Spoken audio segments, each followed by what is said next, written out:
உலகெங்கிலும் நடக்கும் முக்கிய நிகழ்வுகளை குறுஞ்செய்தி வடிவத்தில் தெரிந்து கொள்ள ஆதன் செயலியை டவுன்லோட் செய்யுங்கள். ஆதன் செயலியை டவுன்லோட் செய்ய டிஸ்கிரிப்ஷனில் உள்ள லிங்கை கிளிக் செய்யவும்.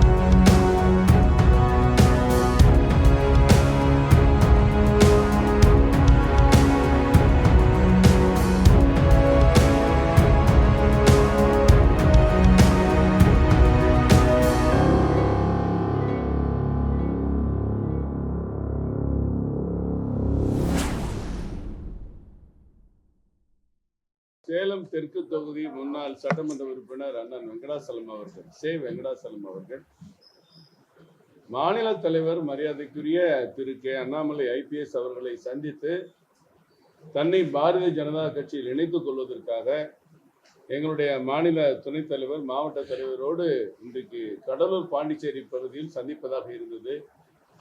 நெல்லை, கன்னியாகுமரி, தூத்துக்குடி மாவட்ட வெள்ள புயல் மழை காரணமாக அந்த பகுதிகளை பார்வையிட தலைவர் உடனடியாக செல்ல வேண்டிய காரணத்தினால் இன்றைக்கு சேர வருகை தந்த அண்ணன் அவர்கள் கண்டிப்பாக இன்றைக்கு சேர வேண்டும், நான் அவருக்கு வாழ்த்துக்களை சொல்லிக் கொள்கிறேன் என்று சொல்லி அண்ணன் VP துரைசாமி, அண்ணன் KP ராமலிங்கம் அவருடைய முன்னிலையிலே கமலாலயத்தில் சேர்வது இன்னும் மிக சிறப்பு. நீங்கள் அங்கேயே போய் இன்றைக்கு இணைந்து கொள்ளுங்கன்னு உங்கள் வீட்டுக்கு வந்து நான் உங்களை சந்திக்கிறேன் என்று மாநில தலைவர் சொல்லியிருக்கிறார். அவர் மட்டுமல்ல, அவரோடு கட்சியிலே பணியாற்றிய பல நிர்வாகிகள் இங்கே வந்திருக்கிறார்கள். இப்பொழுது அண்ணன் KP ராமலிங்கம் அண்ணன் அவர்களும் VPD அண்ணன் அவர்களும் பத்திரிகையாளர்களை சந்திக்கிறார்கள். இந்த இணைப்பு விஷயங்கள் முடிந்த பிறகு மற்ற கேள்விகளை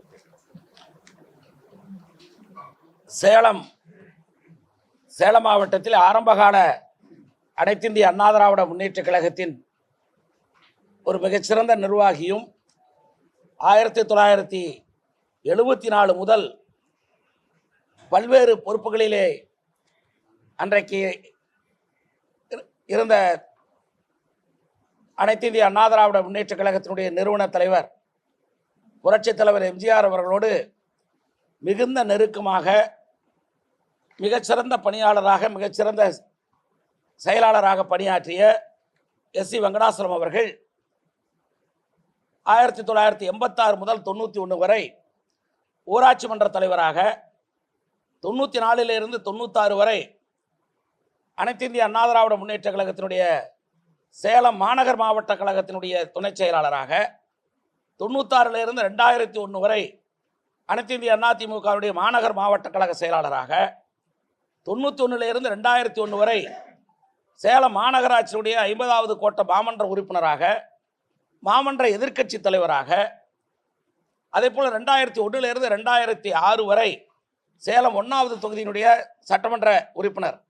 இப்பொழுது அது சேலம் தெற்கு தொகுதி, அப்பொழுது சேலம் 1வது தொகுதி. அதே போல் 2006 முதல் 2008 வரை சேலம் மாநகரினுடைய மாவட்ட கழக செயலாளர், 2018 21 வரை சேலம் மத்திய மாவட்ட கழகத்தினுடைய செயலாளர் என்று பல்வேறு பொறுப்புகளிலே அங்க வகித்து அண்ணா திராவிட முன்னேற்ற கழகத்திலே சேலம் மாவட்டத்திலே ஒரு மிகப்பெரிய தூணாக திகழ்ந்து கொண்டிருந்த நம்முடைய SC வெங்கடாசலம் அவர்கள் இன்றைக்கு பாரதிய ஜனதா கட்சியினுடைய துணைத் தலைவர்கள் நாகராஜன் அவர்கள், VP துரைசாமி அவர்கள், அதே போல என்னை போன்றவர்கள் இருக்கக்கூடிய தலைமை நிர்வாகிகள் முன்னிலையில் நம்முடைய மாநில தலைவர் அண்ணாமலை அவர்களுடைய அறிவுரையின் பேரில் இன்று கமலாலயத்திலே தன்னை இணைத்துக் கொண்டிருக்கிறார். அவரோடு அந்த இயக்கத்திலே பணியாற்றிய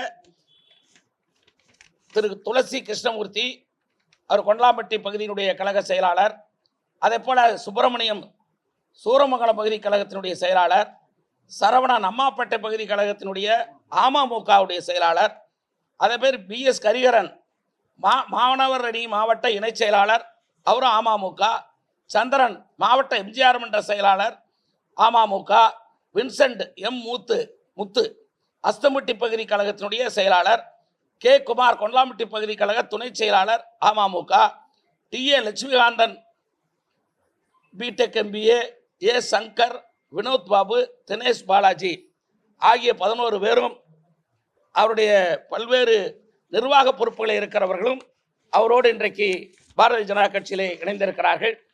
தலைவரின் சார்பிலும் தமிழ்நாடு பாரதிய ஜனதா கட்சியின் சார்பிலேயும் நம்முடைய கமலாலயத்தில் இருக்கக்கூடிய அனைத்து தலைமை நிர்வாகிகள் சார்பிலேயும் அவர்களை நாங்கள் இன்முகத்தோடு வருக வருக என்று வரவேற்று அவர்களுக்கு இனிய ஒரு மரியாதையான, நேர்மையான, நியாயமான, இன்றைக்கு ஊழலற்ற ஒரு ஆட்சியை தமிழகத்திலே தருவதற்கு தயாராக இருக்கக்கூடிய பாரதிய ஜனதா கட்சியிலே அவர்களும் தங்களை இணைத்துக் கொண்டு தொடர்ந்து பணியாற்றி நாம் பெறுகிற வெற்றிக்கு அவர்களும் சொந்தக்காரர்களாக இருக்க வேண்டும் என்று கேட்டு அவர்களை வாழ்த்தி விடைபெறுகிறேன். அடுத்து நம்முடைய மாநில துணைத் தலைவர் அவர்களை வரவேற்று பேசுவார் வி.பி. துரைசாமி அவர்கள். அனைவருக்கும் வணக்கம். சற்று முன் பாரதிய ஜனதா கட்சியில் இணைத்து கொண்ட சட்டப்பேரவையினுடைய முன்னாள் உறுப்பினர்,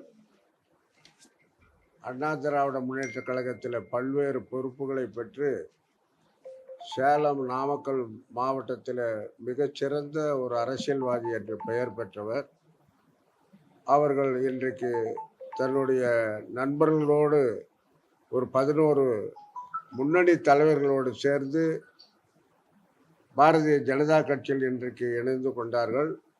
நமது மாநில தலைவர் அவர்கள் நமது கருநாகராஜ் தெரிவித்தது போல வெள்ளம் பாதிக்கப்பட்ட பகுதிகளுக்கு சென்றதனால் இன்றைக்கு அவர் இந்த இடத்தில் இல்லை. இருந்தாலும் அவருடைய அறிவுரையின் பேரில் இன்றைக்கு இணைத்து கொண்ட வெங்கடாச்சலம் நமது பாரதிய ஜனதா கட்சியினுடைய வெற்றிக்கும் வளர்ச்சிக்கும் பெரிதும் பயன்படக்கூடிய ஒரு நல்லவர் வந்து சேர்ந்திருக்கிறார் என்று நினைக்கின்ற பொழுது இந்த இயக்கம் இன்னும் ஊக்கம் பெறுகிறது, ஆக்கம் பெறுகிறது என்பதை தெரிவித்துக் கொண்டு தமிழக பாரதிய ஜனதா கட்சி அவரை இருகரம் கூப்பி வரவேற்றுக் கொள்கிறது என்பதை தெரிவித்துக் கொள்கிறேன். மாநில துணைத் தலைவர் நாகராஜ் அவர்கள் 2 வார்த்தை வாழ்த்துறை வழங்குவார். அண்ணன் வெங்கடாசலம் அவர்களை அன்போடு வரவேற்கிறோம். அவரோடு பணியாற்றி கொண்டிருக்கிற கழகத்திலே, அந்த அண்ணா திராவிட முன்னேற்ற கழகத்திலே, அம்மா மக்கள் முன்னேற்ற கழகத்திலே இருந்து பல நிர்வாகிகள் இணைந்திருப்பது தமிழகத்தினுடைய எதிர்காலம் தமிழக பாஜகவின் கையிலே தான் இருக்கிறது. தமிழகத்தில் ஒரு மாற்றத்தை, உண்மையான மாற்றத்தை கொண்டு வரக்கூடிய சக்தி பாரதிய ஜனதா கட்சி தான் என்பதை அவர்கள் உணர்ந்து தங்களை இன்றைக்கு தேசிய நீரோட்டத்தில் இணைத்துக் கொண்டதற்கு அவர்களுக்கு வாழ்த்துக்களையும் நன்றியும் தெரிவித்துக் கொள்கிறேன்.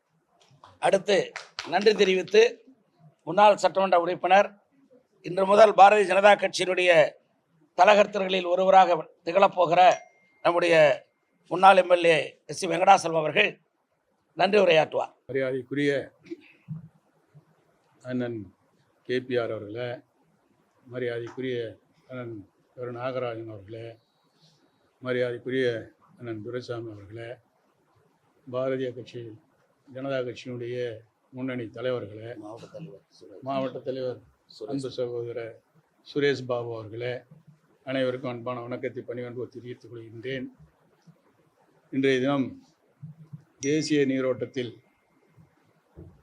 குறிப்பாக சொல்ல வேண்டும் என்று சொன்னால், இந்த தமிழகத்தில் துடிப்பு மிக்க எதிர்க்கட்சி தலைவராக மரியாதைக்குரிய தலைவர் அண்ணாமலை அவர்கள் செயல்பட்டு கொண்டிருக்கின்றார்.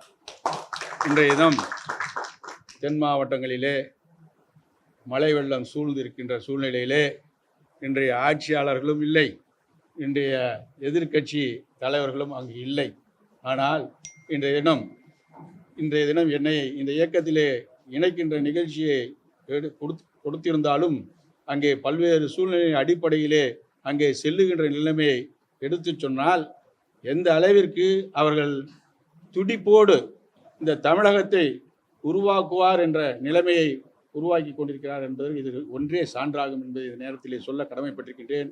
என இளமை மிக்கவர், துடிப்பு மிக்கவர், தேசிய நீரோட்டத்திலே இன்றைய தினம் சொல்ல போனால் எந்த இயக்கமும் மக்களுக்காக உழைக்கவில்லை. பாரதிய ஜனதா கட்சி ஒன்று மட்டும்தான் மக்களுக்காக.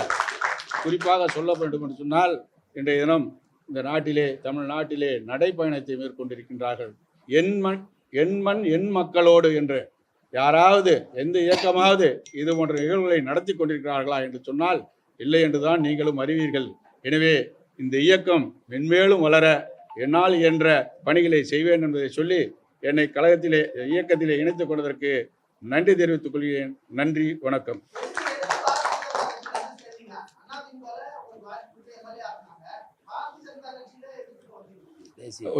ஒரு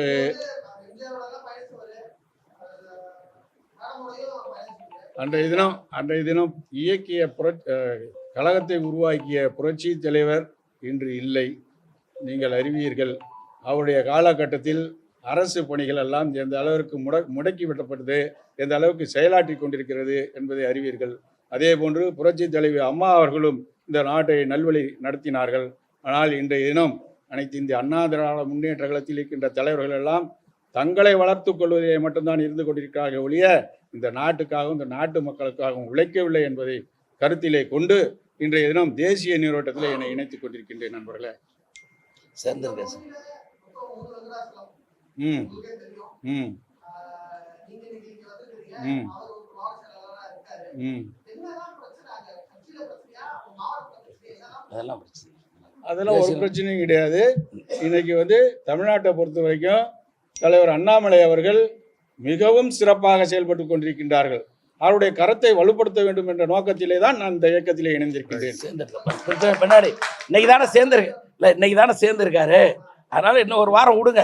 எங்க கட்சியினுடைய இயக்கம் பிடிச்சி சேர்ந்திருக்காரு. அதனால அதுக்கப்புறம் போயிட்டு ஏற்கனவே வந்த தீர்ப்பு ரத்து செய்யப்பட்டிருக்கிறது.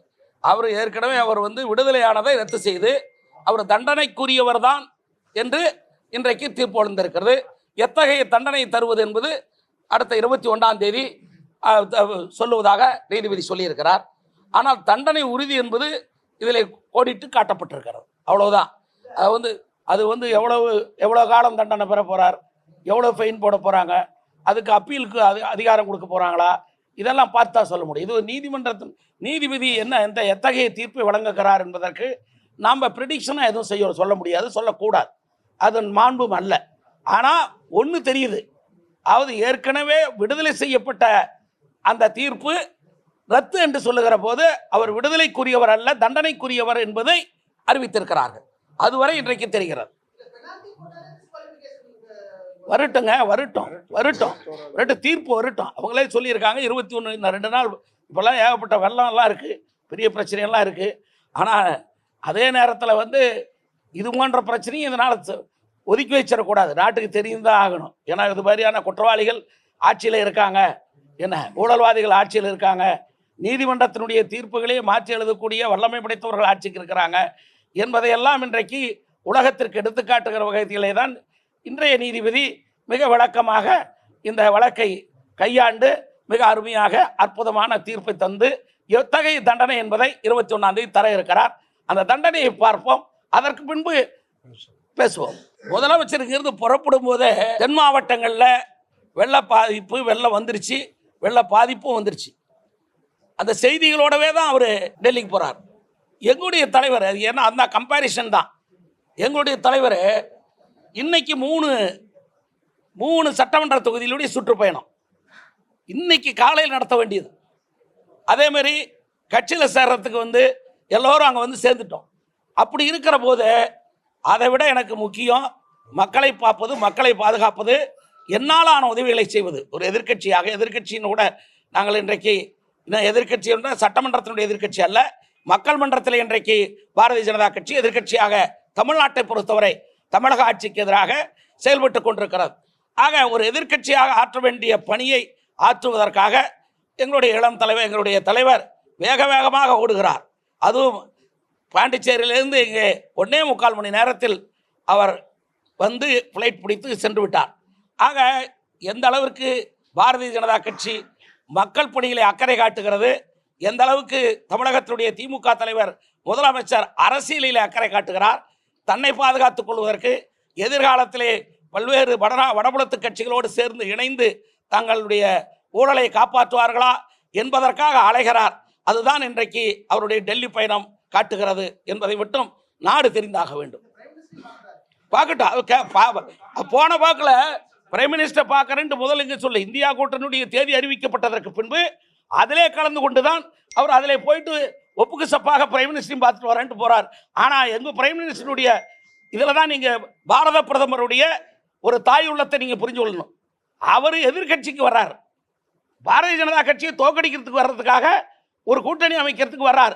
ஆனால் அவருக்கும் அப்பாயின்மெண்ட் கொடுத்து எங்கள் பாரத பிரதமரை பார்க்கிறார் என்றால் பாவிகளுக்கு மட்டும் அருளுகிறவர்கள பாதகர்களுக்கும் அருளவர் பாரத பிரதமர் நரேந்திர மோடி என்பதை இன்றைய சந்திப்பு காட்டும். இவர் கேட்பதையெல்லாம் அவர் கொடுக்கத்தான் போகிறார். அதுலேயும் மாறுபட்ட கருத்து கிடையாது. ஆனால் திருட்டு கணக்குக்கெல்லாம் பணம் கொடுக்க முடியாது. திருட்டு கணக்கு கொடுத்து ஆமாம் ஏற்கனவே கூடப்பட்ட 4000 கோடி எப்படி செலவு செஞ்சுருக்காங்க எனக்கெல்லாம் ஒழுங்கான கணக்கு கொடுக்கணும்.